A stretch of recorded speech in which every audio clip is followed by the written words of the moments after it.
Fala galera, sejam bem-vindos a mais um episódio do Cadê o Projeto? Tô aqui já com o meu cafezinho, com o meu querido amigo Otávio. Tudo bem, galera? Estamos aí com mais um episódio, com o convidado Thiago. Hoje a gente vai trazer o Thiago aí pra falar de assuntos financeiros, vai falar de mercado imobiliário, vai falar um pouco de situação macroeconômica e assim, não se pega muito aos termos não, porque no final das contas vale a pena entender por que o nosso aluguel sobe.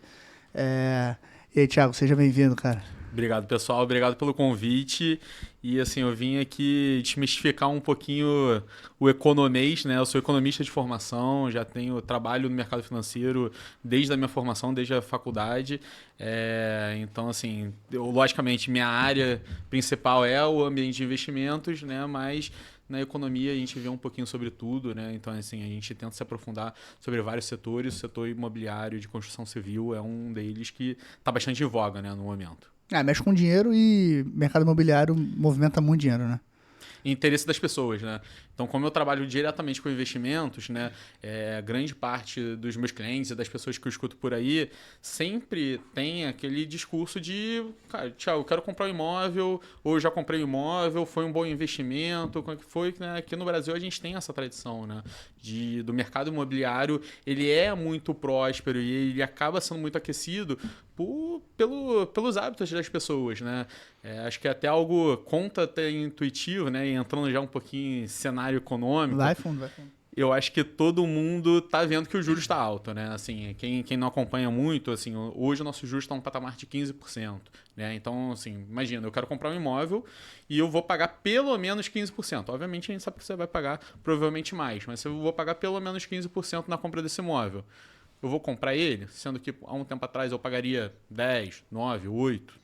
Então, esse você tá falando, os juros, até pra quem não entende, explica pra gente, é uma taxa, né, que regula, o governo insere essa taxa como regra e ela regula o mercado, né? Ela dá uma... Eu acho que antes... Esse assunto tá maravilhoso. Eu queria que o Thiago, antes de a gente começar, ele apresentasse como que ele chegou nessa cena do mercado... Perfeito. Você não trabalhou no mercado imobiliário, no mercado financeiro, mas a gente tá falando de... Você é um cara novo, né, Thiago? Sim, eu tenho 28 anos. Então, como é que você chegou no... O que você pensava em... Então, eu sou um cara que, assim, eu sou filho de uma socióloga, né, formada pela PUC, e um técnico de informática formado não sei por onde. Eu não sei qual faculdade meu pai fez, mas assim, eu cresci muito num ambiente contestador, até porque eu fui criado, né, pela minha mãe, né, grande parte da minha vida, os meus pais são separados, né, minha mãe, ela me ambientou nesse mundo de debate muito cedo, e aí eu falei, pô, gostei desse mundo, vou ser professor de história. No começo do meu ensino médio, lá até o terceiro ano, eu falei, cara, quero ser professor de história, quero ser historiador, né? Eu professor de história porque, né, eu não conheço nenhum historiador que não é professor de história, ou pelo menos não foi um dia. E aí foi quando eu me apaixonei, né? Hoje é pela minha noiva, e assim, foi quando eu falei, não sei se eu vou conseguir ter uma vida boa sendo professor de história, né? Eu vi até os meus professores, eu tava, pô, não sei se eles têm um padrão de vida tão elevado que eu vou querer ter. Eu acho que a ambição, ela me moveu muito. E o professor é muito pouco valorizado também, né, cara? Muito pouco valorizado. Não, e aí a ambição foi me movendo, né? Eu gostava de humanas, sempre fui bom em humanas no colégio. E eu tava me destacando muito em matemática, né? Eu falei, pô, eu quero ganhar dinheiro. Eu tenho um jeito mais contestador, né? Mais de debate, de entender um pouquinho a ciência das coisas. E economia é uma ciência humana, né? Apesar de ter muito número, economia é uma ciência humana. É isso que eu ia falar. É uma mistura de história com matemática. Exato. Então, assim, foi isso que... no terceiro ano do ensino médio foi quando eu falei, pô, eu quero ganhar dinheiro, né? Assim, pessoal, não que historiador não possa ganhar dinheiro, assim, foi um que nosso país não é muito valorizado, infelizmente, né? Você jogou com a probabilidade. Foi um jovem, foi o pensamento de um jovem. Falei, o que eu quero? E assim, aí eu lembro que logo quando já tinha guinado um pouquinho para economia, eu vi o Wall Street e o Dinheiro Nunca Dorme. né? E aí eu vi os caras trabalhando no mercado financeiro, que o filme a versão antiga, né? A versão que era com o Michael Douglas. E eu falei, cara, apesar de ser um golpe, a bandidagem, né? O filme, assim, eu falei, cara, eu quero esse ambiente. Eu falei, cara, que irado. Eu falei, como que ninguém nunca tinha apresentado isso pra mim? Tu quer essa velocidade pra mim. Eu quero ganhar esse dinheiro, eu quero ser... eu quero ser independente, né? Livre de mim mesmo, fazer o que eu quiser, né? E permitir que eu consiga alcançar os meus sonhos. Eu falei, vou trabalhar no mercado financeiro. Aí eu comecei a cursar economia, né? Enfim, na faculdade eu fiz IBMEC, né? Então, que é uma faculdade com muita... já tem um direcionamento muito grande para o mercado financeiro, né? Vários professores trabalham ou trabalharam, fizeram sua carreira no mercado financeiro, diferente até de outras faculdades. A PUC também é um pouquinho assim, mas diferente de outras faculdades. E aí, só que durante a faculdade eu não estava conseguindo emprego nas áreas que eu queria, né? Eu queria trabalhar numa gestora de fundos, não conseguia, não estava conseguindo oportunidade de estágio.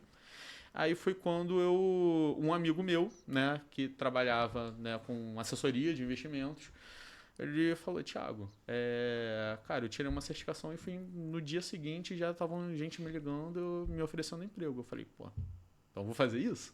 Eu falei, cara, eu quero emprego, não tinha ninguém querendo me contratar.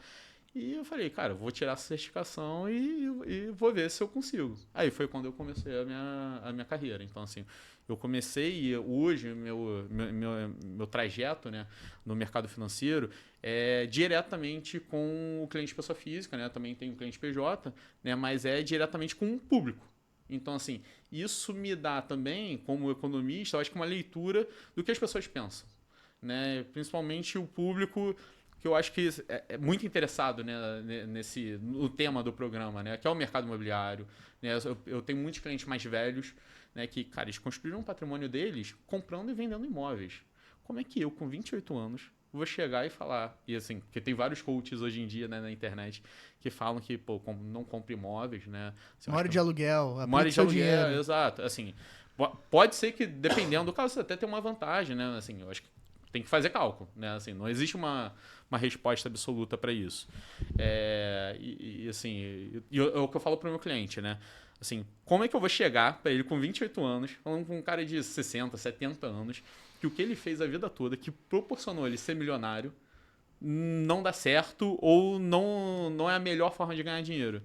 Ele vai chegar para mim e vai apontar, beleza, Thiago, quando você tiver o patrimônio pelo menos metade do que eu tenho, aí a gente conversa. Então, assim, eu acho que muito do que eu tento passar para os meus clientes, e tento sempre passar todas as vezes que eu sou perguntado, né, por pessoas na rua, enfim, e algumas outras entrevistas que eu dou, assim, primeiro a gente tem que fazer cálculo, vamos ter calma, vamos ver na prática o que dá para fazer, vamos ver qual o cenário, vamos estudar e depois vamos chegar numa resposta. É muito disso do que eu faço. Analisar cenário, né? E isso prova o que você falou agora sobre economia ser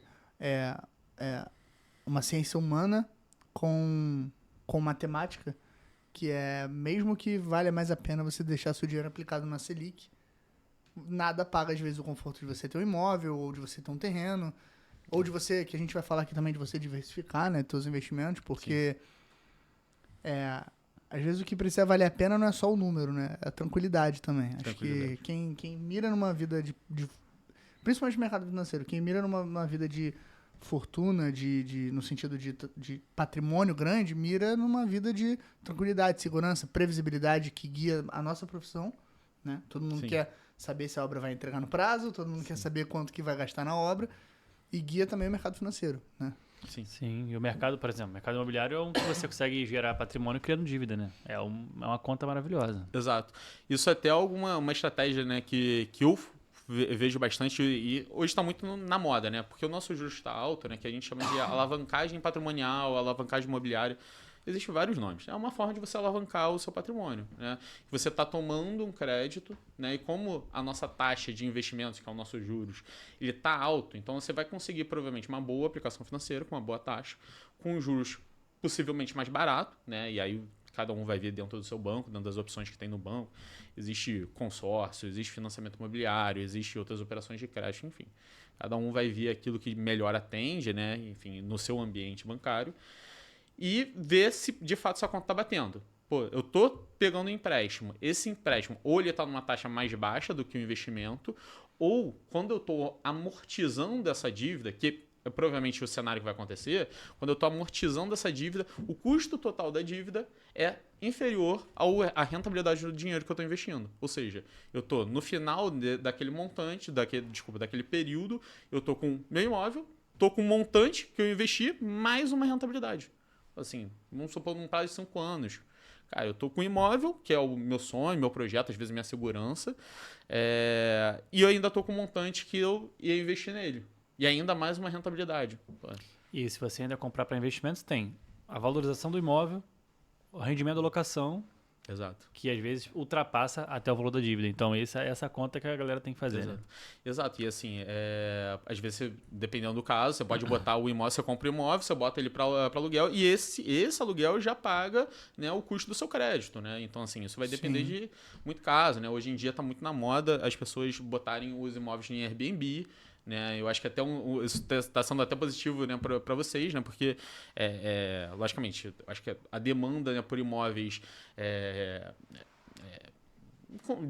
modernos, né, e modernizados. E, sim, o investimento no imóvel tem que ser maior. Porque se você rotaciona mais, você tem menos pessoas apegadas a um imóvel e mais pessoas apegadas a muitos imóveis nas suas viagens. Então, um número maior de imóveis tem que estar modernizados e novos para atrair esse público. Sim. Você não viaja sempre pro mesmo apartamento, né? Tipo, exato. Pô, eu tenho o meu Airbnb de São Paulo, eu vou sempre pro mesmo exato. Airbnb. Você vai ver o que tem, o que... Agora eu quero ficar no outro estado, quero ficar num outro bairro e tal. Tô gostando mais do design desse, né? Da arquitetura desse. Então, às vezes, cara, você vai pegar uma experiência nova. Então, assim, e eu acho que muito do Airbnb pega também um pouco desse hábito da hotelaria, né? Que assim, pô, a pessoa, né, que ela fica num bom hotel, né, que escolhe um bom hotel, ela não tá escolhendo o hotel porque necessariamente é um hotel que fica numa boa localização, às vezes, em muito caso mas assim, quando a pessoa quer aproveitar o hotel, quer um luxo maior, é por causa do hotel, né, porque ele tem uma arquitetura que eu gosto, porque ele tem um luxo que eu gosto, a mesma coisa. Resort é muito comum isso, né? Exato. Pega um resort no meio do nada, mas só você vai pra lá pra passar uma semana boa. lá na infraestrutura. E o Airbnb é a mesma coisa. A pessoa que compra um imóvel para reformar e não vai morar, né, que é como investimento, seu imóvel valoriza muito mais, né? Então, assim, todo mundo quer. Eu acho que até isso também é uma das coisas que eu vejo, né, como muito uma das causas. Por que o mercado imobiliário? O juros está alto. Por que o mercado imobiliário ele está tão em alta, né? A gente sempre está batendo. A gente, de 2023 para cá, cada trimestre que passa, a gente está com números maiores do que no ano anterior de vendas, né, de imóveis, de valor, né, agregado, né, que você comercializou o imóvel, porque está mais caro, né, o custo de dinheiro. Eu acho que hoje a gente vive um momento onde a gente tem, primeiro, uma renovação, né, dos proprietários de imóveis, né? A gente tinha uma população muito velha, a gente tem ainda, né? Então essas pessoas, elas vão ou vendendo os imóveis, né, ou passando para seus herdeiros, ou indo morar, né, com seus filhos, com seus parentes, e aí acabam abrindo mão de algum imóvel. E pessoas mais jovens querem um luxo. Né, querem, ou pelo menos uma sensação de conforto, uma sensação de modernidade. Então, assim, eu vou ficar naquele meu apartamento, vou morar no apartamento da minha avó, da minha mãe, que, tem, beleza, não me chama tanta atenção, enfim, não acho que a arquitetura me agrade, eu vou fazer ou vou ficar com ele, mas vou fazer uma reforma. Aí você acha que isso tem mantido o mercado imobiliário em alta? Sim, porque a demanda a gente tá muito grande. A gente ouviu de algumas pessoas, né, no nosso dia a dia, nossa rotina, percebendo em alguns momentos do ano um desacelerar, né, do mercado, ou para a parte de... Porque a gente lida com várias pontas, a gente lida com a parte de arquitetura, a gente lida com material de construção, a gente lida com a própria mão de obra da construção, e aí, consequentemente, também com o mercado financeiro da construção civil, no sentido de financiamento, de consórcio e tudo mais. Você acha que esse ano, em algum momento, teve de fato, esse risco de desacelerar e aí não desacelerou? Ou ele tá sempre topando e é só uma sensação, talvez, de bolha das pessoas? Eu acho que é uma sensação assim, quando a gente vai ver número, né, ele tá melhorando, né? Os números estão melhorando em relação ao ano anterior, né? Então, assim, se a gente pegar o semestre passado, a gente teve um aumento de 25% no número de vendas de imóveis. E aí a gente depois pode ir até no micro, né? Assim, vão entender. Isso está muito concentrado em uma determinada localidade. Popularização de leilão, né? Tipo... Popularização de leilão. Assim, a gente também vai ter imóveis que vão estar sendo vendidos com um valor mais baixo, né? Eu acho que até nessa questão assim, pô, herdei um imóvel de um parente meu. Cara, eu não consigo arcar com isso. O que eu vou fazer? Eu vou vender. Eu vou vender por um preço abaixo. E aí quem vai comprar? Alguém que às vezes tem um bom salário, tem uma boa renda, que consegue financiar. O juros está alto. Tá, mas eu tô com mais renda. E isso também acontece, porque quando a gente vê aqui a leitura econômica, né, de economês mesmo, as pessoas elas estão com um aumento na renda, né? Apesar de, enfim, a gente ver, a gente tem uma sensação que, de fato, há um empobrecimento das pessoas, né? As pessoas estão com mais renda real, né? O que a gente chama de renda real? Se o aumento da renda sobre a inflação. Ou seja, se descontar a inflação nesse cálculo, as pessoas ainda assim estão ganhando mais do que ganhavam e tem essa diferençazinha, né? Essa margem. Ou seja, elas estão ganhando mais dinheiro. Se eu estou ganhando mais dinheiro, às vezes eu estou numa sensação que, pô, eu quero realizar meus sonhos. Agora que eu tô ganhando mais dinheiro, pô, eu quero comprar imóvel. Pô, mas o juros tá caro. Pô, mas agora é o meu melhor momento. Às vezes eu achei uma oportunidade, às vezes é um imóvel que, né? E aí talvez aí seja de fato o grande ponto de atenção de quem compra imóvel, saber se aquele imóvel tá bem precificado, né? Porque imóvel, assim, eu gosto até de dar fazer uma analogia com ações na bolsa, né? A diferença do imóvel para uma ação na bolsa, né, além de várias, mas é que no imóvel você não sabe qual o preço está oscilando no dia. Você não vai chegar no imóvel, eu estou querendo comprar um imóvel seu, eu vou perguntar hoje, quando é que você está vendendo seu imóvel? Você vai falar 1 milhão. Eu vou perguntar amanhã, você não vai falar 1 milhão e 100, 900 mil, você não vai falar, você vai falar 1 milhão. Então assim, na bolsa não, a gente vê. Então, assim, hoje, se eu for comprar um papel da Petrobras, eu vou pagar um preço. Amanhã, esse preço tá diferente, é mais volátil. Né? Porque o preço do imóvel... É muito mais gente negociando também, né? É muito mais gente negociando, né? Tem muito assim, mais interesses. Exato. Então, assim, o imóvel, você meio que tá restrito a você. Quero vender por 1 milhão. Pô, mas não consigo vender por 1 milhão. Você vai esperar passar um tempo, né? Até você diminuir. Quem dita a liquidez é o vendedor, né? Exato. Ele dita a liquidez. Na verdade, o volume de lançamentos também, né?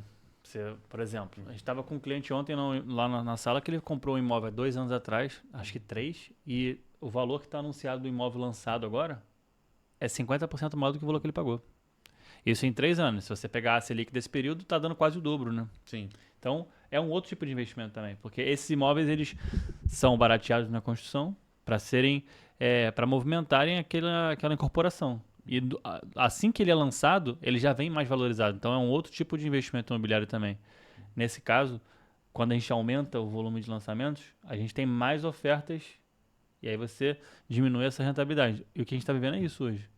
A gente tem, por mais que tenha bastante lançamentos acontecendo, no Rio de Janeiro, por exemplo, só agora que a gente está vendo um pouco mais, mas a demanda ainda é muito grande. Sim.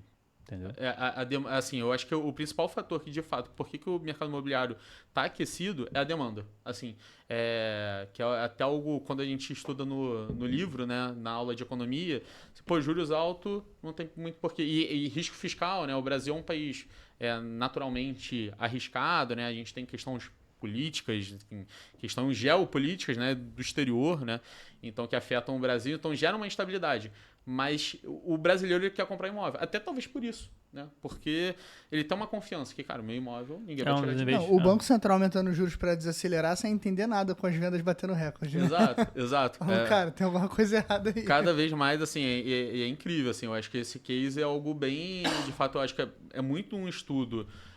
Eu acho que tem isso, né, que você falou, de fato, essa sensação que, em muitos casos, tem uma valorização num curto período de tempo, mas que as pessoas elas estão cada vez mais querendo comprar imóvel e, assim, não suportando se vão pagar mais, né, mais de crédito para isso, né. Então, eu acho que o aumento da renda, né, o aumento do sentimento de renda também, isso é muito importante, né, de novo, se eu estou ganhando mais, naturalmente eu vou ter mais coragem para ter um gasto. Sim. E ainda mais quando o gasto de imóvel que está alinhado a objetivos, sonhos, talvez a maior conquista da pessoa, né? Um gasto imóvel é algo historicamente é um símbolo muito forte, né, no Brasil.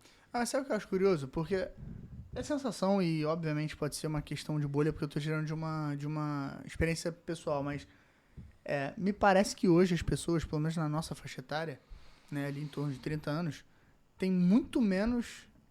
São muito menos pessoas que têm um imóvel do que antigamente. Né? Eu via que era normal, sei lá, se casar com 20 e poucos anos e ter o seu primeiro imóvel. Não necessariamente quitado, mas ter o seu primeiro imóvel. E aí, isso me faz pensar que, partindo dessa premissa, que é minúscula perto do cenário, mas partindo dessa premissa, se mais pessoas têm se mais pessoas não têm menos imóveis, pela percepção, isso me faz crer que tem uma concentração de imóveis em mãos de investidores, né, de pessoas que estão aproveitando dessas pessoas para morar de aluguel.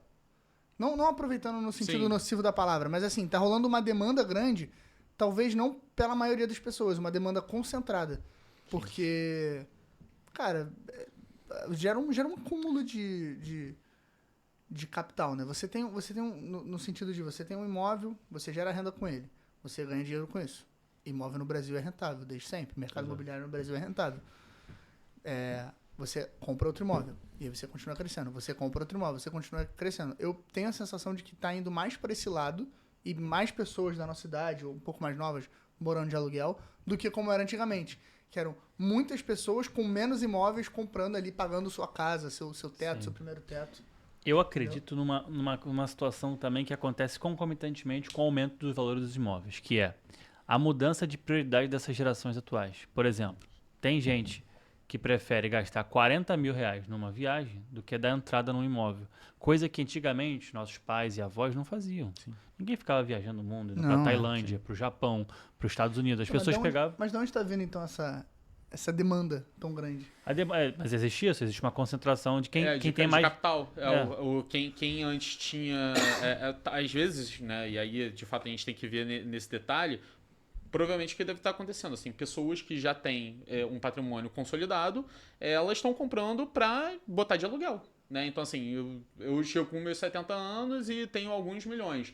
Eu vou comprar vários imóveis porque eu sei que a minha geração, né? Então, a geração, no caso, de 28, 30 anos, enfim, vão alugar, porque elas não têm condição de comprar um imóvel. Então, assim, eu estou conseguindo rentabilizar mais, né, o meu imóvel, né? Eu estou ganhando percentualmente mais do que eu ganhava antes enfim, acabo, né, comprando mais barato, né? Porque eu concentro capital, né? Você então, gera oferta para sua própria demanda, né? Tipo... eu acho que até uma questão que aí a gente entrando num caminho sociológico, né, sobre isso, que de fato os hábitos da nossa juventude mudaram totalmente, né? Então, assim, hoje nossa juventude não pretende construir família tão cedo, né? E aí isso, logicamente, acaba adiando os projetos de compra de imóvel. Enfim, agora virou a geração que ela sai cada vez mais tarde de casa, né? Então, assim, 30 anos, hoje em dia é comum ver adultos, né, que com 30 anos moram com os pais, né? Enfim, coisa que no passado era até algo vergonhoso, né? Você falar, 30 anos, tá dando errado e tal. Hoje em dia, super comum. Hoje em dia, a pessoa se orgulha. As prioridades são nos prazeres momentâneos. Hoje em dia, tá economizando dinheiro. Exato. Não, eu sou o inteligente, né? Enquanto você tá gastando dinheiro aí, eu tô poupando, enfim. Acho que é muito... Da geração, isso acontece bastante. E, enfim, tem isso, né? Da gente priorizar, da gente que eu falo, nossa geração, né? De priorizar esses gastos mais imediatos. Né? Então, assim, a gente está o tempo todo bombardeado com rede social, então a gente também quer se destacar. A gente tem esse sentimento também. Por exemplo, eu vejo todo mundo na minha rede social viajando. E aí, só eu vou ficar em casa? Só eu, beleza, mas eu vou comprar um imóvel. Tá, mas assim, o imóvel que você vai comprar no começo da sua vida, Eu acho que a rede social mexeu muito. Entramos num ponto mesmo, né? A gente tava falando sobre isso antes de começar aqui. Eu mostrei um vídeo que tem duas pessoas competindo entre si e aí elas estão numa prova de resistência e a outra quer desistir porque acha que a outra tá melhor e a outra dupla quer desistir porque acha que a outra dupla tá melhor. E eu acho que na rede social faz um pouco desse efeito, né? Eles ficam se comparando o tempo todo, A gente fica se comparando o tempo todo com o outro. E acho que essa comparação desmotiva e faz você ficar mais inseguro em tomar teu movimento. E eu dou uma dica pra todo mundo que tá assistindo a gente. Tome o movimento. Sabe por quê? O maçarico ligado, onde tu tá sentado, meu amigo, Ele aquece. ele aquece e uma hora tu vai ter que se levantar. Então, É a barriga ronca, Isso. o passo aperta. É Não isso. tem jeito. Exatamente. Não, assim, Teve até uma reunião, desculpa interromper, teve até uma reunião, eu não me lembro o nome dela, não sei se você sabe. Em 2015, uma reunião famosa que existe, de empresários e tudo mais, que um empresário ele falou, cara, 2025 a gente vai ter uma geração, 2025 ou 2030, teremos uma geração que nunca teve tão pouco e nunca esteve tão feliz. E aí até eu lembro que, pô, caíram me batendo em cima do cara, falando que ele tava contando fazendo uma previsão extremamente catastrófica e tudo mais. E, cara, é verdade, as pessoas estão cada vez tendo menos coisas e vivendo mais pelas experiências e tudo mais. Sim. Hoje em dia eu acho que... E aí eu acho que até, pô, quando a gente vai pensar os hábitos das pessoas, né? Assim, da mesma forma que a gente tem uma geração que ela aproveita mais né, a vida, né, em momentos mais rápidos, né, principalmente em questão de gasto, a gente tem uma geração mais saudável. Que é contra-intuitivo, né? Porque é uma geração que prioriza menos o lado financeiro no longo prazo, mas o lado de saúde valoriza super. Eu nunca parei pra pensar isso. É contraditório. É né? contraditório. Uma geração que não valoriza o futuro financeiro, mas valoriza a saúde. Então eles vão viver mais com menos dinheiro. Ou por ela viver mais, ela esteja vivendo só uma adolescência mais longa. Com menos responsabilidade de adulto, digamos assim. Entende? O que eu quero dizer? Porque o que vai acontecer hoje tudo você consegue por assinatura. Antigamente você tinha que trabalhar pra comprar o seu CD pra ouvir a música que você quer. Hoje você paga uma assinatura. Acabou o dinheiro, você cancela a assinatura. Então tudo passa a ser uma assinatura. Você vai ter mais saúde. Então você não vai se preocupar em não ter dinheiro pra assinatura porque você tem saúde pra trabalhar. Sim. Então acho que vai acontecer que as pessoas vão ter menos coisas.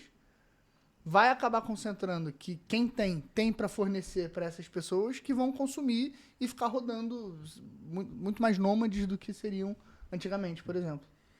E aí, assim, isso pode gerar até um novo ciclo, né, no mercado imobiliário, né? Porque, assim, o cara que tem os imóveis, né, o famoso coroa, o velho da lancha, o famoso português, cheio de imóveis. Que é cheio de imóvel. Que tem a fama de que português tem muito imóvel. Português da padaria. Português da padaria. Tem a rua inteira dele. Aluga pra todo mundo. Não, esses caras, eles vão morrer um dia, né? Então, assim, beleza, vão deixar para os herdeiros, mas será que os herdeiros vão ter essa mesma cabeça? Então, será que os herdeiros não vão querer torrar tudo? E aplicar na bolsa. E aplicar na bolsa, enfim. E hoje a gente também tem muito mais facilidade no acesso à informação de vários negócios diferentes, né? Então, assim, isso é algo positivo, né? Porque, e aí eu que trabalho no mercado financeiro, né? O brasileiro, ele desconhecia bolsa, eu tinha muito medo. Né? E assim, algo extremamente positivo, né? Assim, a nível cultural e financeiro para as pessoas, de fato, se informarem sobre, né? Assim, a gente tem uma cultura nos Estados Unidos, cerca de 80% do americano, até mais, tá?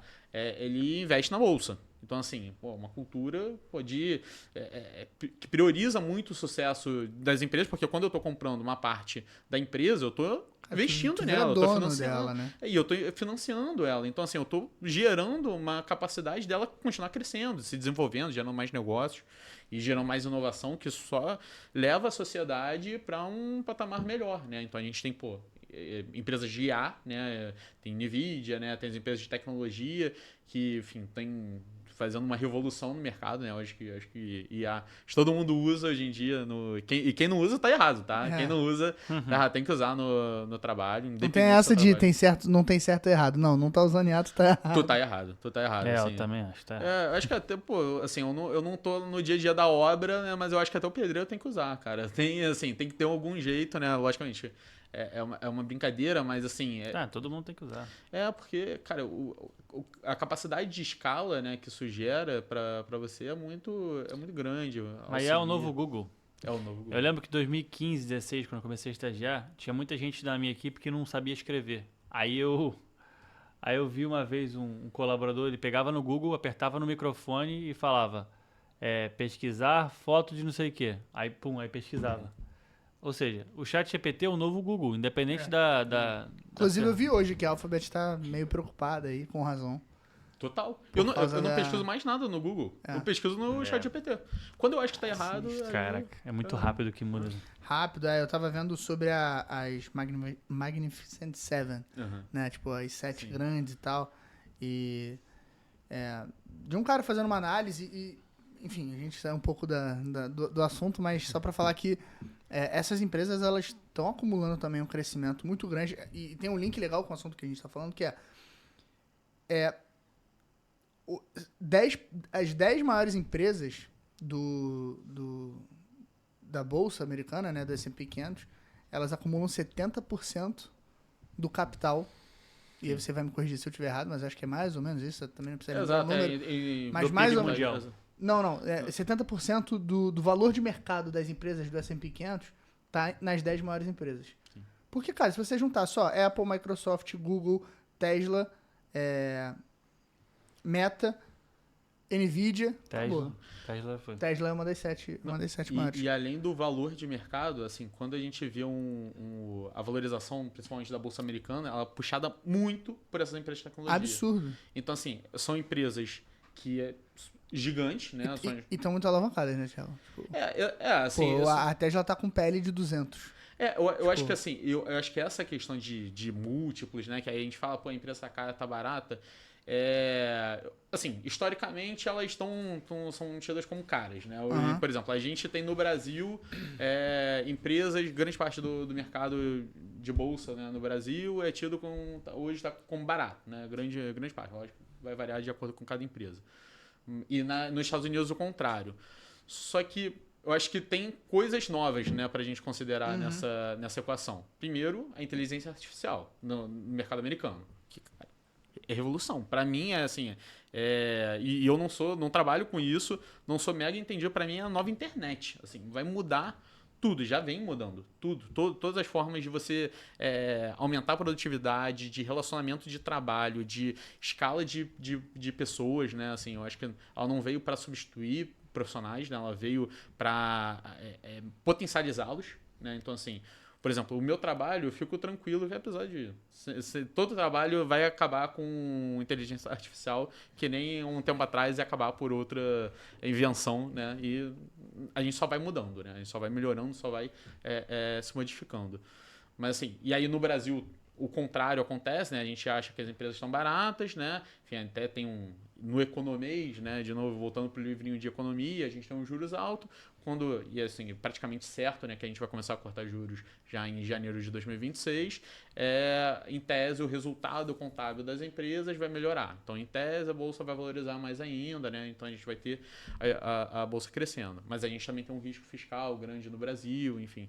Acho que múltiplos são variáveis, são dados, né? Só que dado, ele não é... E aí o lado do economista, né, que tem o lado humano, eu acho que ele não ele tem que ser o que motiva, né, você chegar a uma resposta, mas ele não pode ser a conclusão da sua resposta, né? Porque eu tenho um dado que eu vou fazer a conclusão da resposta. Então, assim, eu tenho que estudar e ver, né, quais detalhes, né, o que influencia de fato, o que está tangenciando esse tema que faz ele se comportar dessa forma, né? Então a gente está falando do mercado imobiliário, né, que de acordo com o livro de economia, cara, tá tudo errado. O mercado imobiliário, no livro de economia, ele tá em baixa hoje, né? Mas não tá na prática. Por quê? Porque as pessoas não estão se comportando dessa forma, porque as pessoas estão comprando mais. E aí, por quê? A gente conversou sobre alguns temas, que certamente vão ter vários outros, né? E aí, assim, preciso dar aulas e aulas e pesquisas pra gente chegar à resposta. Então, assim, acho que né, o mercado como um todo, né, as empresas, enfim, e os setores, eles estão muito suscetíveis à inovação. A gente vive num momento muito crucial de inovação. E a gente, né, no meu ponto de vista, nada melhor para potencializar do que, para mim, a principal ferramenta do século XXI, que é a inteligência artificial. A democratização, né, da IA, né, a facilidade da IA. Porque IA já tinha um tempo, né, mas assim, em escala que a gente tem hoje, acho que não...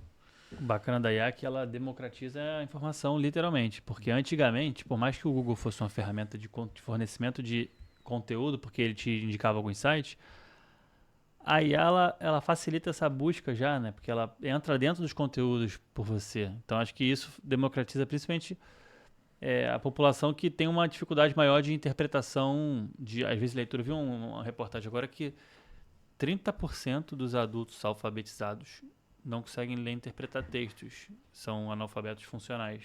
Isso é um número surreal. E talvez com a IA... Isso no Brasil. No Brasil. Talvez com a IA você consiga melhorar isso, entendeu? Porque Eu acho que você consegue facilitar. você consegue reduzir um texto que ele não conseguiria entender se tivesse 2 parágrafos. Explicar com uma analogia, explicar com... Assim, eu uso volta e meia pra explicar como se eu fosse um bebê. É, maneiro. Isso é muito bom. Então, acho que Cara, funciona. eu sou entusiasta de IA, eu uso...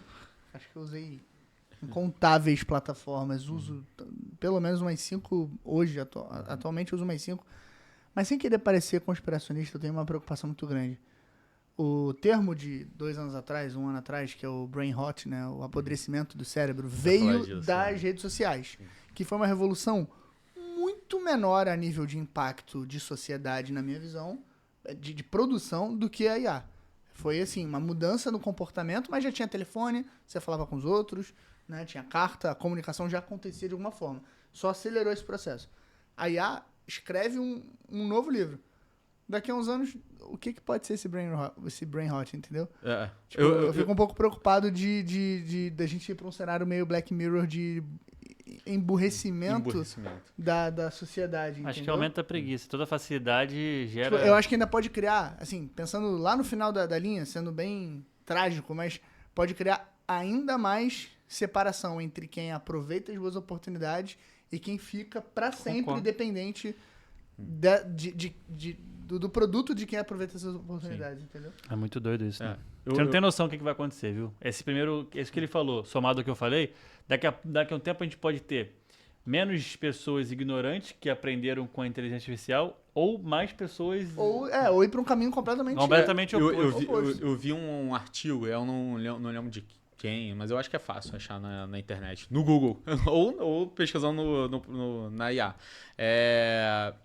Enfim, alguma faculdade falou sobre esse termo, né, brain rot, bastante famoso, e sobre o emburrecimento, assim, que as pessoas elas vão ter capacidades cognitivas inferiores às gerações anteriores, ou seja, eu vou conseguir concatenar uma linha de raciocínio de uma forma mais lenta e pior do que gerações anteriores, mas eu vou talvez ter mais informação. Então, assim, eu vou pensar... até no exemplo, eu vou desaprender como pensar, mas eu vou ter a resposta. Porque eu vou conseguir chegar à resposta, assim, com facilidade. Por exemplo, não conheço nada do mercado imobiliário. Aí, enfim, tem algum termo técnico que vocês vão falar aqui pra mim. Eu vou pesquisar, eu vou pedir também para ele explique como se eu fosse um leigo, um bebê, enfim. E ele vai me explicar. E aí eu vou entender, eu explico fazendo uma analogia, eu vou entender. Só que eu não consegui criar os mecanismos para pensar, para ir atrás daquela informação, de fato, para ler um conteúdo mais complexo e ter a minha capacidade de síntese e de entendimento. Ou seja, eu desaprendi como pensar, mas eu consegui chegar na resposta. Então, assim, isso é perigoso, né? É tipo o carro que tem menos potência, mas ele performa melhor, ele dura mais tempo, ele é mais confiável, ele é mais seguro. Por conta da tecnologia. O ser humano com o ser humano, talvez um ser humano de 2100, 2070... ele tem um QI mais baixo, seja, assim, tratando... mais burro do que um ser humano da década de 70. Sim. Só que quando você soma a tecnologia que está embarcada nesse ser humano, né, a IA, os gadgets de tecnologia e tudo mais, ele é muito mais produtivo e muito mais eficiente. Tipo, a gente está levando a tecnologia, ela está assumindo o papel da produtividade. Exato. E... Desculpa te interromper. Mas não, eu que estava te interrompendo. Só para concluir o raciocínio. E isso me faz pensar que talvez um dia a gente consiga atingir a utopia de muitos pensadores liberais que dizem que será possível com a tecnologia que o mundo seja produtivo de tal forma que todos tenham uma renda mínima, que todos tenham uma vida mínima viável de produção, porque a tecnologia vai produzir para os seres humanos. Então a gente não vai precisar ser tão inteligente, tão rápido, tão forte, tão... incrível como o ser humano precisou ser em algum momento, mas vai ter uma vida boa, confortável, segura, com alimentação, porque a tecnologia vai gerar isso. É o que o Elon Musk... O Elon Musk fala O isso, Elon Musk né? fala isso, né? Não, aí tem o lado negativo da gente virar aquele universo paralelo do filme Wall-E, né? Que aí que o planeta Terra tá abandonado, virou um lixão, né? E aí eu acho que tem um satélite, né? Agora eu não lembro. Mas eu acho uma que nave, né? Um satélite. eu acho que é uma nave, um satélite, que aí é onde toda a população, assim, cara, eles não precisam fazer mais nada, porque tudo foi inventado, né? As máquinas substituíram completamente os humanos, ou seja, o meu trabalho é comer e me entreter. Então, assim, acabou a sociedade ali, as pessoas não se interagem entre si. Ali, logicamente, é um desenho, né? Mas assim, pode gerar de fato essa linha de pensamento que a gente está falando de gerar menos esforço em pensar, em gerar mais preguiça. Logicamente, se a gente escalar isso e a IA começar a fazer tudo, né, não falo nem só a IA, mas as máquinas, né, como um todo, fazerem tudo. Que eu acho que é o próximo passo, assim. A IA como software já tá surpreendendo. Eu acho que quando isso juntar com robótica vai ser meio... Sim vai ser Black Mirror. Eu tô doido pra comprar aquele dome de mosquito, já viu? Porra, muito maneiro. Essa é a tecnologia que eu espero. Não? Nunca Um vi. laserzinho. Sabe o Iron Dome? Sim. Então, eles fabricaram um que é pra matar mosquito. Isso é com IA. Aí a IA identifica o mosquito O inseto, sobrevoando mosquito. E mata? e aí dá um tiro de laser. Dá um laserzinho de calor que ele cai. Acabou. Caraca. Incrível, né? Isso aí pra mim é tecnologia, isso. É pra trazer Tecnologia é isso. conforto. Tecnologia é isso, pô. É trazer conforto, trazer... Não, dizem que o mosquito é um dos maiores vilões da humanidade, né? Eu tenho um livro, inclusive, que eu confesso que ainda não li ele, mas mas você tem. Mas eu tenho. Que nem 99% das pessoas que... Eu tenho ele livros. tá na minha lista, mas é muito interessante, chama O Mosquito. E, cara, é o animal que mais matou seres humanos na história. Disparado. Por causa da doença, né?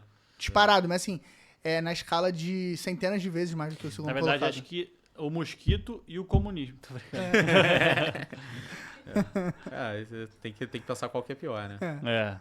Um da fome e o outro da dengue, da chikungunya. Vamos nessa. Mas assim, não, é assim, enfim, eu acho que entrando muito nesse caminho de tecnologia, e aí eu acho que isso afeta... A gente, logicamente, deu aqui uma viajada, falou... Sai um pouco dos prédios e... Mas isso revoluciona a área de vocês, né? Então, assim, eu acho que cada vez mais a gente vai tendo um ganho de eficiência, né, em vários mercados. O mercado imobiliário, ele tem muito a ver com isso e ele está se modernizando cada vez mais. Então, assim, um mercado que é mega tradicional, né? Que os principais clientes são geralmente pessoas mais velhas, né? Por terem um patrimônio mais elevado, né? Então são os principais compradores, né? Além de empresas, né? Então, assim, mas eu tô falando do público varejo, né? Aquela pessoa física que compra imóvel ou para revender, ou para ter como uma segunda renda, ou para morar. Então, assim, isso tem, de fato, trazendo muito valor agregado. Então, talvez isso também seja um dos motivos que estão fazendo o mercado imobiliário tá tão pujante. Você acha que num prazo, então, de 20 anos, pensando que essas pessoas mais velhas que são donas de propriedades vão vir a falecer e aí vão passar para os filhos podem ser que queiram usufruir daquilo ou não, podem vender... Olhar desde já para o mercado imobiliário pode abrir aí nos próximos 15, 20 anos uma janela de oportunidade boa, de muita oferta de imóveis baratos. Com certeza. Eu acho que, logicamente, isso a gente queria ter uma bola de cristal, porque aí eu deixaria todo o meu dinheiro investido para quando todas essas pessoas mais velhas morrerem, vou comprar. Tem até uma máxima que fala que as únicas certezas da vida é a morte, e errar quanto o dólar vai estar no próximo mês. Então, assim, no sentido de que a gente nunca sabe o que vai acontecer na economia. Mas, desculpa interromper. Não, eu acho que é bem isso. Eu acho que esse movimento vai acontecer. Um movimento que acontece, e assim, eu não sou mega entendido da economia argentina, mas, enfim, eu vendo até alguns economistas argentinos, esse é um movimento que acontece na Argentina, principalmente em Buenos Aires, né, que é uma cidade muito velha, né, onde ela começou a ter muito idoso vendendo os imóveis, porque as gerações que vieram depois... E aí a Argentina veio por várias crises econômicas, então isso... Teve uma evasão também, né? Exato. Então teve uma queda na renda, então as pessoas, né, as gerações que sucederam essas pessoas mais velhas, elas não conseguiam manter o imóvel, né? Não conseguiam manter os custos, e aí elas tiveram que vender. E elas começaram a vender muito mais barato. Né? E isso gerou, né, uma precariedade, né, naqueles bairros, né? Porque, enfim, acaba tendo, né, enfim, mais pessoas com menos dinheiro, né? Isso acaba... Desvaloriza. Desvaloriza o imóvel. É o que tá acontecendo Desvaloriza, Copacabana. onde você tem menos renda, você geralmente tem mais violência Tem mais também. Airbnb. E É o aí que tá Airbnb- acontecendo em Copacabana, né? Perfeito. Então, assim, por exemplo, a grande questão na Europa, né? Por isso que vários bairros e várias cidades estão fazendo tantos protestos contra o Airbnb. Por quê? Porque, as pessoas odeiam imigrantes? Talvez também. Mas, assim, principalmente porque você está levando um público lá que não é um público que ele pretende, de fato, gerar riqueza para a cidade. É um público transitório. Assim, é um público que vai lá, vai consumir, muitas vezes vai estar pouco se importando para o cuidado da cidade, para aquele ecossistema, né? A cidade como um todo. E, cara, e vai embora. Então, assim, cara, eu quero isso pra minha cidade. Pensa assim, eu quero morar num bairro. Pensa cada um aqui na sua casa. Eu quero morar num bairro cheio de Airbnb, né? Onde, cara, eu não sei quem é a pessoa que vai estar lá amanhã. Isso gera uma sensação de perigo, né? Assim, o cara pode ser um psicopata, né? Ou, enfim, ou não precisa ir pro extremo de psicopata, mas só um vizinho barulhento. Basta ser mal intencionado.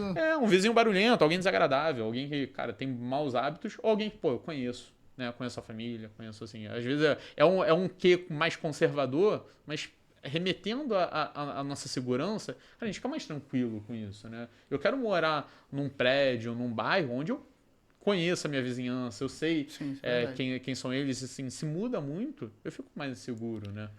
Mas o movimento que está acontecendo para poder aumentar a segurança disso são prédios construídos estrategicamente e estritamente para locação por temporada de alta rotatividade, que são prédios para Airbnb. Então isso pode ser que num futuro muito próximo, com a grande desvalorização desses imóveis que a gente está falando, como aconteceu lá na Argentina, por exemplo, em Copacabana, vem uma empresa dessa e comprar um prédio inteiro. Você cria polos, né? Você vai concentrando essa atividade econômica e aí vira quase que uma zona comercial, entre aspas. Aqui no Rio menos residencial. Uma área hoteleira, né? Uma área hoteleira. Área hoteleira, exatamente. Que terceiros compram, é como se fosse aquela ideia de resort que você compra a fração ideal do... Sim. Tem muito. A cota. Tem muito. No Sul, no Nordeste, tem muita gente fazendo isso. Eu vi até que, para isso que o Thiago falou, na Europa, tem umas vilas da Itália que o próprio governo está oferecendo dinheiro para as pessoas irem morar lá. E com a condição, tipo assim, eu ofereço dinheiro para você morar. A condição da compra da casa é incrível, quase dado.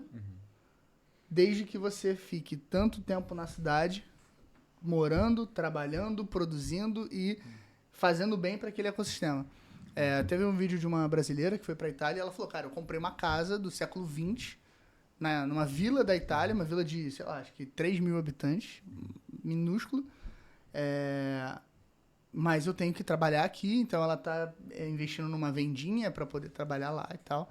É uma forma de blindar também, né? A parte de fora. Você vê, até o governo tá chegando a dar esse tipo de incentivo para poder proteger disso. E é natural, né? Porque, assim, você quer... O que né, tanto os governantes, né, ou pelo menos deveriam querer, né? Gerar desenvolvimento naquela região, né? Aí, logicamente, quando a gente vai para o nível federal, no Brasil, né? Quando a gente vai no nível estadual, no estado e municipal, no município, né? E até a gente tem as divisões, né? Tem os subprefeitos, enfim.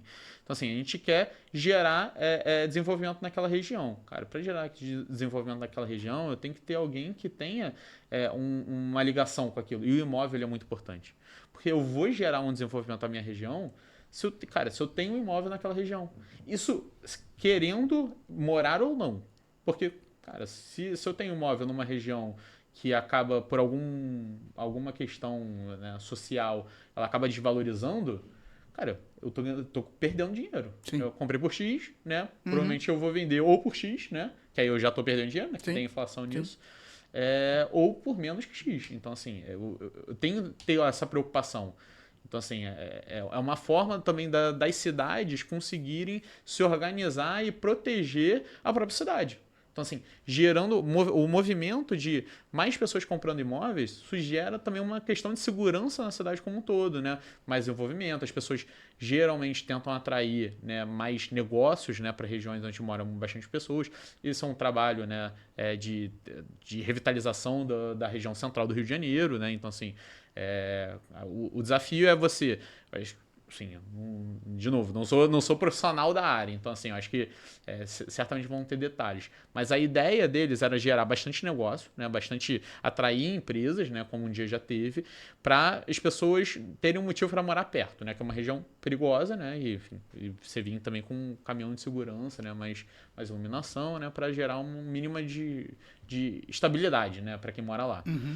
Então assim, se eu estou morando perto do trabalho, se o meu trabalho ali, eu vou querer pelo menos morar um pouquinho mais perto. E aí vai abrindo negócios, né? Então a gente tem a região portuária hoje, com vários negócios novos abrindo, a região próxima, assim, muito mais moderna. Praticamente, muito aquém do que a gente ainda gostaria de ter, mas assim, tá se modernizando, né? Então, assim, muito desse movimento, através dessa estratégia de unir gestão pública, né, com o mercado imobiliário, que é crucial. O mercado imobiliário tá em tudo na nossa vida. Tá em tudo. É o nosso sonho, né? Grande parte das pessoas.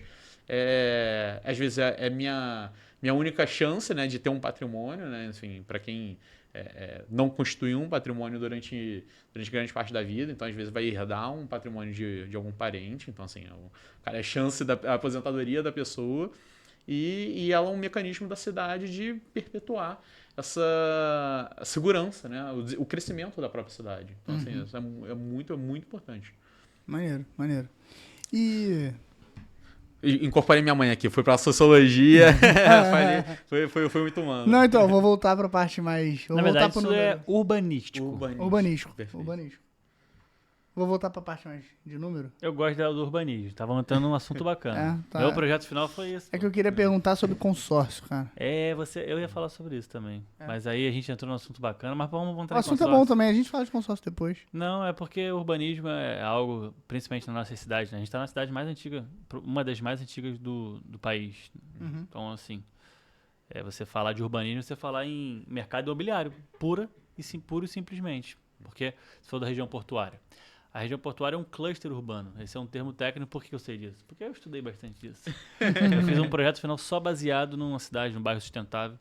E aí o Rio de Janeiro tem um grande exemplo. Assim, o Eduardo Paes, ele fez um grande projeto na revitalização do centro. Na verdade, ainda não está pronto. Ele está fazendo. Acho que esse processo, a gente vai ver frutos dele. Tem um Parque do Porto ainda que vai sair, né? Cara, não. O que o centro da cidade vai se tornar, eu acredito que vai se tornar um grande polo turístico para locação de Airbnb, que a gente está falando aqui agora. Porque ali é uma região muito estratégica. Que faz sentido, porque o Rio de Janeiro, isso sempre me impressionou, é a única capital, grande capital, assim, tô falando de 10 milhões de habitantes para cima, em que o centro é a região menos valorizada. Tem outras cidades também, mas o Rio é muito discrepante. Você pensa São Paulo, o centro, você tem ali Paulista e tal, valorizado. Você pensa em Paris, quanto mais perto do centro, mais valorizado. Sim. Nova York, quanto mais perto do centro, mais valorizado. O isso Rio, é você verdade. tava valorizando pra Zona Oeste, né? A Barra, Recreio, tava puxando da Zona Sul pra Zona Oeste, e o centro tava ficando esquecido. Mas E é onde o dinheiro, é onde a movimentação tá, né? Anjo, o centro sofre o que a grande parte do Rio de Janeiro sofre, que é problemas de segurança. Isso é verdade. E aí, como é que você resolve com segurança? Gerando movimento em horários alternativos ao que se tem no Rio de Janeiro hoje, no centro da cidade, perdão. O centro da cidade é um local estritamente comercial, né? Depois dos anos, 80. Até os anos 70, 80 tinha até alguma coisa residencial ali, mas depois que a estritamente capital foi pra comercial. Brasília, mudou muito, né? Foi pelo menos anos falam que até anos 60. 60. Então, a até partir dos anos 60, tinha muita gente morando no centro. o centro da cidade, o que era residencial até virou comercial, então, e hoje a gente está vivendo o movimento contrário, tá? As construções comerciais após a pandemia foram autorizadas a se tornarem construções mistas. Isso já abriu um leque de oportunidade enorme no mercado. Tem diversos imóveis que eram salas, né, que tinha copa, banheiro, consultório. Eu já fui lá em alguns prédios, assim, é até engraçado, porque você tá passando, aí tem uma clínica médica ali, um odonto, e aí tem um cara aqui de samba canção dentro da casa dele. Ficou um negócio diferenciado. Aí uma moça indo jogar lixo do lado. Diferenciado. E a obra, noturna ou diurna? Como é que funciona? Mas, enfim, É um negócio que é diferente. E beleza, acho que a economia gira e acho que eles vão se acertar em algum momento. Mas por que eu tô falando que ele vai mudar muito? Eu tenho certeza absoluta que a valorização imobiliária no centro ela vai atingir um pico grande quando a gente tiver todos esses imóveis lançados e o comércio começar a se instaurar nessa região. Com Principalmente certeza. a região portuária ali do Rio de Janeiro. Porque se você olhar para o volume de imóveis que estão sendo construídos ali, são mais de 10 mil. Tá? Unidades, né? É. Ou seja, a gente está falando de, no mínimo, pelo menos mais 20 mil pessoas transitando se forem unifamiliares, se não forem de locação. Se for de locação, você vai botar mais de 100 mil pessoas rodando ali quando tiver tudo ocupado. Fácil. E aí você pensa, o cara desce estar no metrô, o cara vai do lado, tá no museu do Aquário, Manhã, tá no Museu da Manhã, tá no Aquário, tá na Roda Gigante, pega o metrô, vai para Ipanema, Copacabana, vai para Barra. Exato. Então assim, o conceito de sustentabilidade que a gente está até falando, que estava falando agora, de renovação do porto, eu acho que está relacionado com essa concentração imobiliária, concentração populacional, aumento da densidade populacional. Então o centro tem um potencial enorme, tem prédio de 20 andares hoje que praticamente é abandonado. Então tem vários casos aí que a gente vai entrar numa revolução do mercado imobiliário, principalmente no Rio, porque a gente tem uma oportunidade enorme lá. E o nosso prefeito está fazendo um bom trabalho, a gente não tem o que falar. Nesse Sim, ponto, exato. sim. O mercado tem sentido isso também, já. Eu tenho olhado para essas oportunidades aí, porque, só para concluir a pergunta, né, contextualizar a pergunta, a gente vê muitas pessoas olhando para o mercado financeiro, pensando só em número, bolsa, gráficos, opções, né, compra, venda, aquela coisa caricata, né, do mercado. Mas eu já conversei com algumas pessoas, alguns assessores, e ele fala, cara, às vezes o meu trabalho é só de ajudar a achar o meu cliente a achar uma boa oportunidade de comprar um prédio. Ele quer porque quer comprar um prédio, porque ele quer investir num modelo de negócio que precisa de um prédio inteiro. E você que está mais inserido no mercado vê essa movimentação parecida com o que ele falou? Sim, total. E assim, acho que até tem um exemplo, né, tem um dado. Assim, as empresas, né, as principais empresas incorporadoras e construtoras do Brasil, elas nunca emitiram muito um certificado de dívida, tá? Que é um CRI, né? O famoso é um título de renda fixa, tá? Que qualquer um pode comprar, vai no site do banco, vai no site da corretora e você consegue comprar. E elas nunca emitiram tanto. Ou seja, elas estão querendo se expandir. E aí, e sempre elas fazem, né? Ela faz uma apresentação, é como se ela estivesse lançando um projeto. Um pitch de investimento, né? Perfeito, é um pitch. Com juros baixinhos para eles. Exato, a ideia deles é... Empréstimo barato. Exato, em vez dele pegar no banco, ele vai pegar... É igual o pica-pau, um pra Exato. você, um Ele pra tá mim. emitindo dívida, igual o Exato, governo. exato. Em vez de eu pegar uma dívida com um banco, que eu vou ter que pagar X, eu vou, pô, o risco é muito maior, eu vou...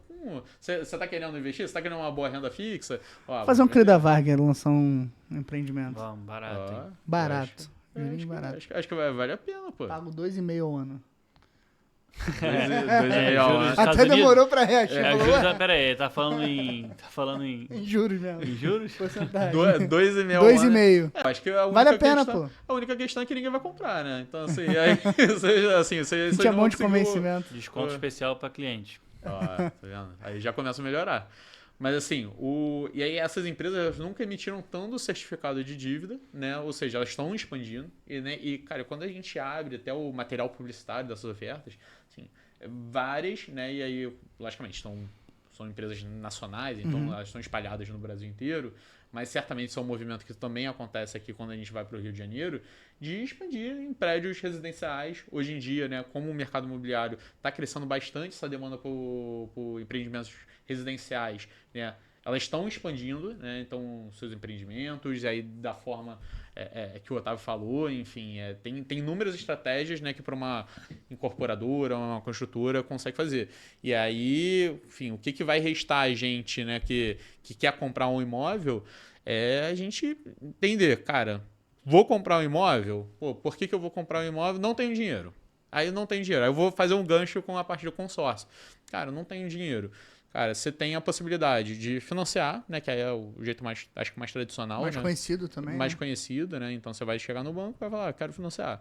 Aí quanto é que eu tenho que dar de entrada? Quanto é que é os juros? Aí cada banco vai variar, né? Então, assim, dá para eu falar assim, qual o prazo de mercado.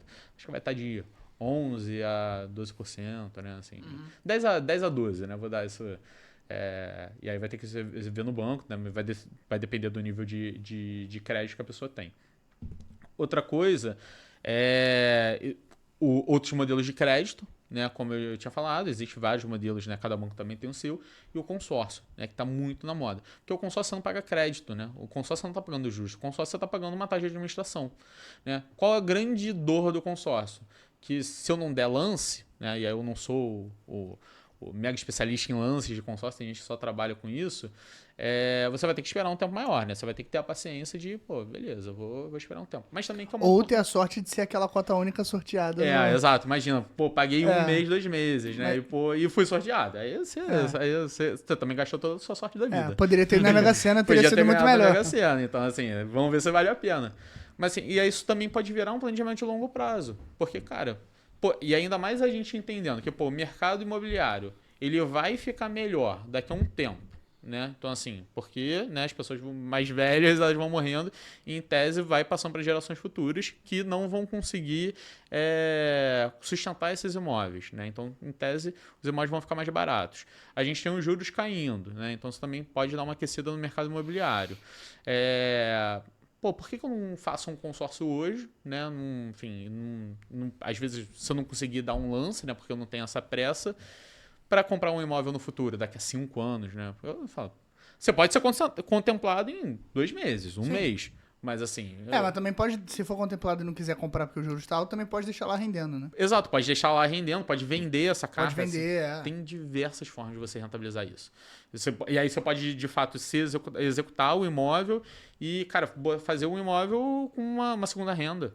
Sim. Tem muita gente que faz cara, eu comprei imóvel, às vezes dá lance, é contemplado e faz aluga e paga a parcela, né? Exato. Então, assim, você deixa o inquilino pagar a parcela, ou seja, no final do período do consórcio, você está com o imóvel quitado, com o imóvel, né? E daí agora você só vai... A carta quitada e o imóvel seu, né? Exato. E aí é o break-even, né? Quando a gente fala Então, assim, já paguei, agora tudo que vier de lucro... Como o próprio nome diz, é lucro, né? Tudo que vier de ganho é lucro. E, Thiago, como é que funciona quando você é sorteado? Porque eu já assisti algumas palestras sobre consórcio e existe uma opção de você ser contemplado e você não usar aquele dinheiro, ele ficar rendendo e às vezes você até ganha dinheiro com isso. Como é que funciona isso? Então, geralmente, assim, ele vai ser... Você vai ter um juros, né? Que na verdade não é juros, né? Você vai ter uma correção, né? Então, assim, e aí, em muitos casos é o IGPM, em outros casos vai ser o IPCA, né? Isso vai variar da empresa, né? Que você está contratando esse consórcio, né? Então, é uma alternativa, assim. Fui contemplado, eu não preciso... Cara, eu tenho que comprar um imóvel. Não, cara, eu posso fazer disso um negócio. Posso vender essa carta. E aí é uma forma de eu ganhar dinheiro. E assim, eu estou vendendo uma carta contemplada. Logicamente, a pessoa que ela tem pressa, né, para comprar. Paga um pouquinho a mais do que já tem ali pago. Exato, vai pagar um pouquinho a mais. Ganhei dinheiro com isso. E aí você fica, tipo, tem um vale, né? Aqueles cartões de Xbox, a gente vê nas lojas americanas, Xbox, você tem um cartão PlayStation. presente, Um vale presente. Legal. Cara, com um imóvel. Cara, existe... Não tem consórcio que rende na Selic? Então, pode ser, assim, de fato, nesse detalhe eu não vou ter conhecimento. Acredito que não, porque a ideia do consórcio, assim, é não ser esse mecanismo de rentabilidade tão próspero, né? Assim, a ideia é que mais seja uma correção, né? Então, assim, mas pode ser que, de fato, a gente... Tem alguma coisa exato, bem aí, né? Exato. Aí, assim, a grande parte dos consórcios, né, principalmente dos bancos, né, dos bancões, que atendem a maior parte dos brasileiros, geralmente está uma correção, da inflação ou do IGPM, né? Mas hoje em dia, né, como o mercado está muito próspero, né, esse mercado de consórcio, a gente tem novas empresas, né? E que aí... de fato entender de fato a credibilidade daquela instituição, daquela empresa que está cuidando, né, para ver se não é nada fraudulento. E, cara, se tá pagando Selic, aí é o melhor do mundo. O rendimento paga mais outras duas cartas, demais. né? Porque às vezes eu costumo pensar muito nisso, porque pra gente é mais complexo, né, a gente operar com consórcio, porque para você fazer compra e venda de imóveis com consórcio não viabiliza tanto, porque você vai ter que realizar a taxa de administração de uma vez só. Até vale para compra de imóveis mais econômicos, porque aí você repassa o consórcio, já vende o imóvel com consórcio. Mas eu tava vendo um caso do cara que comprou um imóvel. Na verdade, ele não comprou um imóvel. Ele comprou uma carta de consórcio. Era 2 milhões, ele dividiu em 5 cartas de 400 mil. Duas contemplaram, por exemplo, 800 mil. E aí aqueles 800 mil rendiam, sei lá, no CDI. Era uma taxa que era consideravelmente alta. E aí o rendimento daquelas 2 cartas pagava as parcelas de todos os 2 milhões. Caraca, isso de fato. Aí tem. Isso aí- Aí eu quero ver também esse. Eu quero também ver esse, porque assim. Assim, eu acho que pagava pode ser- quase tudo, não pagava tudo. Não, mas assim, eu acho que pode ter, assim, e isso é muito bom, né? Porque assim, quando o mercado, como o mercado tá muito aquecido, tá gerando diversas possibilidades. Então, assim, o mercado tá extremamente competitivo. Então, assim, instituições que antes eram mais tradicionais, aí elas detêm meio que enfim, a confiança os bancões, né? Entidades mais tradicionais, como elas detêm a confiança do cliente, são entidades, o cliente já vai lá e procura um financiamento, né? Então, assim, o cliente não vai em uma corretora menor, enfim, alguma coisa, e procura uma operação desse tipo. Então, Mas assim, para quem está começando, para as corretoras menores que querem segurar o capital lá dentro, para ter giro, eu acho para que ter patrimônio lá dentro investindo, né? Portfólio. sim. Portfólio que fala. É uma forma de enfim, portfólio. Faz muito sentido, porque o dinheiro está contemplado, Sim. ele paga ali talvez uma Selic com desconto para não ter nenhum tipo de prejuízo. A pessoa não tira a carta de lá, não tira o dinheiro, Sim. não investe naquele momento. E ela fica com um acúmulo de capital ali, Sim. cada vez maior, para poder fazer outras operações enquanto essas cartas não são contempladas. E aí entender a margem se aquele negócio está sendo sustentável, né? Porque assim, se ela está repassando, né, uma taxa alta de juros para ser o CDI, enfim, ela tá, beleza. Aí ela cobra a taxa de administração, né? Que aí é um custo normal, mas geralmente, como são empresas menores, geralmente a taxa de administração também é mais competitiva, né, com o mercado. E aí tem que ver, esse negócio tá de fato gerando uma margem de lucro sustentável para o negócio, porque é aquilo. Quando a esmola é muito grande. Se cara, todo mundo tem que fizer desconfiar. contemplar e. Exato. Contemplar não, mas se todo mundo que está contemplado lá aplicado resolver sacar ao mesmo tempo. Exato. Será que acontece? Exato. Será que vai ter risco de solvência? Então, assim. Aí, de fato, é um desconhecimento meu. Então, assim, eu acho que tem que ir no detalhe. Assim. Foi o que eu falei desde a primeira fala. Existe negócio ruim? Cara, não, existe negócio mal estudado. E assim, desde a bolsa, desde renda fixa no Brasil, desde o mercado financeiro como um todo, desde imóvel, existe. Assim, às vezes eu compro imóvel e grande parte das pessoas, elas têm essa... como elas têm esse costume, às vezes compram um imóvel achando que esse imóvel vai valorizar, passa 5, 10 anos o imóvel tá meio que andou de lado, né? Assim, ou valorizou nominalmente, mas não ganhou da inflação, né? Assim, eu lembro até de uma conversa, né, com a avó da minha noiva. Ela falou: não, Thiago, esse imóvel que eu comprei, né? Que era o imóvel, ela tá falando do imóvel dela, foi um tremendo negócio. Porque eu acho que comprei na época, acho que há 30 anos atrás, por 300 mil, né?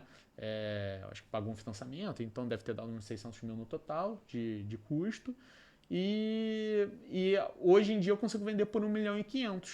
Falei, pô, nominalmente todo mundo vai falar, caraca. Tem que Multiplica ver aí na inflação pra ver quanto. Cara, aí eu fui na calculadora. Isso todo mundo consegue fazer, gente. Você vai na calculadora de inflação, você bota no Google a calculadora de inflação. E aí vai estar lá, bota a data, bota o valor que vai ser corrigido pela inflação. Cara, ela deveria, na verdade, ter vendido o imóvel a 3,5 milhões. Pra ela ganhar, pra ela igualar a inflação, manter o mesmo poder de compra. Ou seja, ela Perdeu 2 milhões Exato, de poder de compra. poder de compra. Então ela ganhou dinheiro, mas ela perdeu, né, poder de compra. Ou seja, ela está mais pobre do que ela estava antes. Então, assim, valeu a pena? Cara, não valeu, foi só uma sensação. só se ela não usou o rendimento daquele imóvel para comprar outro também, né? Que às vezes isso...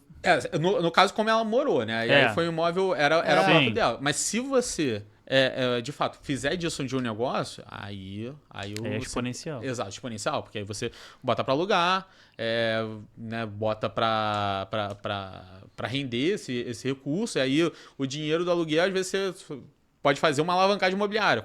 Faz um consórcio. É o que a gente tava falando. E vai escalonando. Fazendo o seu... Foi o que você falou no início. Por que o dinheiro está concentrado?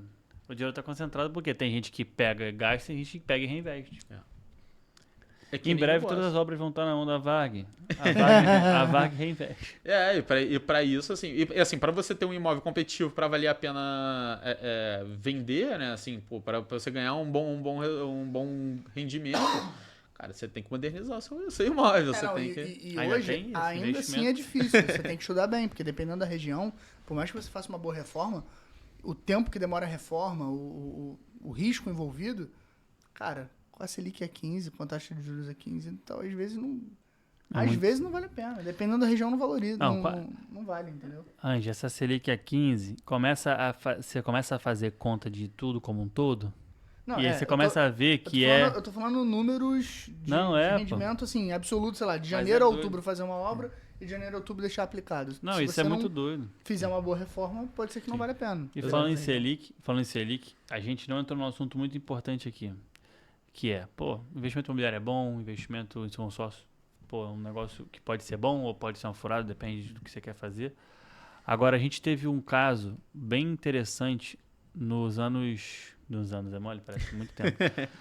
Antes da pandemia, 2 anos antes da pandemia ali, que a gente estava com a redução, pô, agressiva na taxa básica de juros. Isso fez um movimento muito engraçado, né? Eu não sei os números exatos, mas a gente tinha menos de 500 mil CPFs cadastrados na B3 e a gente estourou 5 vezes esse número porque as pessoas precisavam de rentabilidade, né? Sim. E aí, como é que você viu isso? E será que isso também fez uma diferença na tua decisão de seguir nesse mercado? Porque foi mais ou menos na tua época que você estava... Exato. Eu entrei na faculdade, antes, né, na faculdade de economia em 2016, então eu já tinha meio que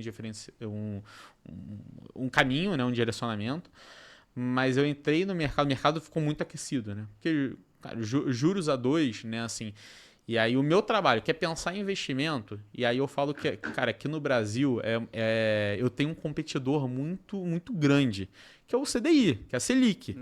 Como que eu vou entregar, que aí no mercado a gente fala de alfa, né? Então, como que eu vou entregar uma rentabilidade a mais do que o CDI? Porque o meu cliente quer isso, porque, pô, Thiago, por que eu vou ter você enchendo o meu saco se eu boto no banco... um botão no banco, Exato. caixinha no Bank.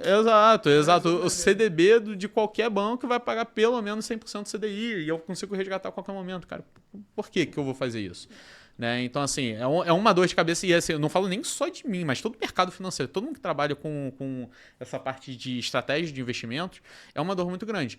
Só que aí, no Brasil, a necessidade de diversificação é muito grande, porque é um país muito inseguro, né? O juros está alto hoje, o juros vai cair, né? Assim, não tem bola de cristal, mas é uma tendência muito forte. Tudo indica, assim, o juros já chegou a 2, né, que o Otávio está falando. Então, assim, era um momento que, imagina, eu tenho aqui meu investimento a 100% do CDI, e aí o juros estava a 10, né, e aí ele foi caindo, ficou a 2. Né? Então, antes que eu tinha um rendimento de 10% ao ano, estava tranquilo, estava feliz, agora eu estou de 2. O que eu faço? Eu vou mudar tudo de uma hora para outra? Aí eu vou começar a comprar bolsa. Aí, beleza, todo mundo que tinha para comprar bolsa já comprou. Então, assim, exato. E aí vem a pandemia e toma uma porrada. Então, assim, acertar... Eu tenho uma fala que eu gosto bastante, que eu levo pra vida, né? Eu tento acertar a mosca, mas eu não tento acertar a asa da mosca. Acertar a asa da mosca, cara, quase ninguém vai acertar. Então, assim, porque acertar naquele ponto de inflexão, né, que aí a gente fala na economia, por exemplo, comprei a ação no momento mais barato e depois dali, no segundo seguinte, ela só vai subir o resto da vida. Algum momento vai perder um momentinho ali, daqui a pouco ela vai... Exato. Isso é praticamente impossível, né? Porque todo movimento gera uma perda de energia. Isso falando agora da parte de engenharia aqui pra gente. Fez movimento, perdeu energia. Você tem que insistir naquela nova direção para poder pegar o impulso que tu precisa, né? Exato. Então, assim, eu não vou acertar na asa da mosca, mas eu tenho que acertar na mosca. E como que eu acerto a mosca na maior parte das vezes, né? Diversificando a carteira. Com o domo que o Otávio tá querendo comprar lá dos Estados Unidos. Não, esse acerta 100% das vezes. Esse daí, meu amigo. Esse acerta 100% das vezes. Então, assim, eu acho que é a forma. É diversificando, e aí diversificando. Tem que ter imóvel, tem que ter uma exposição no exterior, né? Se fizer sentido para você, em dólar. Dolarizar nunca é uma má ideia. Exato, sim. Tá acesso ao mercado mais desenvolvido do mundo, ter renda fixa, se tiver o perfil, renda variável, enfim, diversos mecanismos. E sentar, de fato, com profissionais do mercado que entendam, né? E consigam te passar, de fato, que o que eles estão passando é a melhor coisa, né? Enfim, consigo, de fato, não só no ramo imobiliário, quanto no ramo de investimentos, em qualquer ramo da sua vida, ramo médico. Cara, a especialidade é uma coisa maravilhosa, né? Você nunca vai ter uma casa tão bem construída quanto por um bom engenheiro, nunca vai ser tão bem atendido de saúde quanto por um bom médico. E a gente já falou isso algumas vezes, quando trouxe pessoas aqui, falou de advogado, falou de médico, falou de engenheiro, falou de arquiteto. Mas, pô, nunca vai ter uma casa muito bem feita se não for pela Varg. Não, eu tô falando assim, Eu entendi, profissional. você entendeu, né? Um profissional. Não, pô, eu entendi. Tô usando. Mas o profissional do mercado, ele tem muita valia para a pessoa que está precisando de orientação, né? Acho que é só uma questão também de confiança. Eu acho que foi o que você falou, tá muito longe da cultura do brasileiro ainda. A gente bateu já o quê? 5 milhões na bolsa? Já? Não. Sabe? Na última vez que eu vi, tava 4. A gente tá bem perto dos 5 milhões. Perto, então, assim, CPF. exato. Primeira ação que eu comprei, acho que tinha 2 milhões. Eu acho que tinha por aí. 1,5, 2 2020. Exato, a gente bateu 1 milhão de investidores. Eu acho que eu tinha acabado de entrar no mercado, então assim, acho que foi em 2020, 2021 agora. Bateu Isso 1 é milhão em surreal. 2020? Isso Então é a gente, surreal. então a primeira vez foi...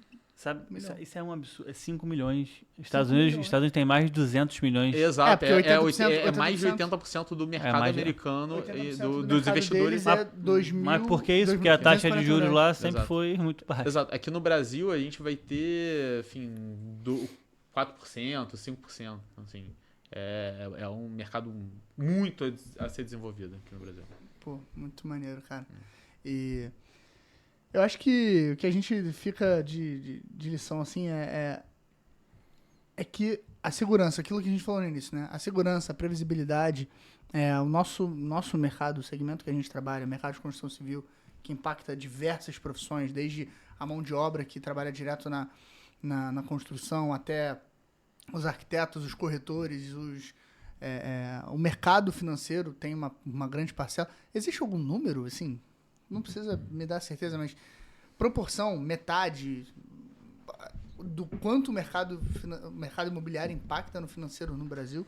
Mas imagino que seja muito maior do que nos outros países, né? A proporção, assim, eu não vou ter do mercado imobiliário, mas assim, um número que eu, assim, para a gente entender o potencial de crescimento, tanto o mercado imobiliário brasileiro quanto o mercado financeiro mais sofisticado. O investimento mais feito pelo brasileiro ainda é a poupança. Poupança que financia o mercado imobiliário, né? Então, assim, mas que é um investimento que é o menos sofisticado de todos eles, né? Então, assim, eu tinha falado que não existe investimento ruim. Mas poupança é ruim, pessoal. Não Tem ganho real, né? Você não tem ganho real, você tem aplicações tão seguras. É melhor do que deixar na conta corrente. Melhor do que deixar na guardar conta embaixo corrente. do colchão. Exato, isso é melhor. Mas, Depende assim, também de quem for o presidente, né? Porque teve uns caras aí que tomaram a que poupança. tomaram a poupança. Não, mas quando eles tomaram a poupança, eles tomaram todos os investimentos. Então, assim, isso, tu vai ficar com a poupança Também eu confiscada. não lembro disso. E vai ficar com todo o restante também confiscado, né? Assim, só que isso não vai acontecer mais. Assim, se comprometer, mas o mercado financeiro ele tá muito mais sofisticado, muito mais independente. Mas assim, a poupança ela é um investimento ruim. Assim, hoje em dia você vai em qualquer banco e assim, você tem investimento na poupança, chega para o seu, né, assessor de investimentos, para o seu gerente do banco, talvez seja a figura mais perto, ou se você é cliente de alguma fintech, eles vão te dar outras opções melhores, tão seguras quanto. Então assim, acho que conservador, ser um investidor conservador no Brasil é a grande parte das pessoas, né? E existem mecanismos para isso, como o mercado imobiliário, produtos de renda fixa, mas tem coisas que rendem mais, né? Então, assim,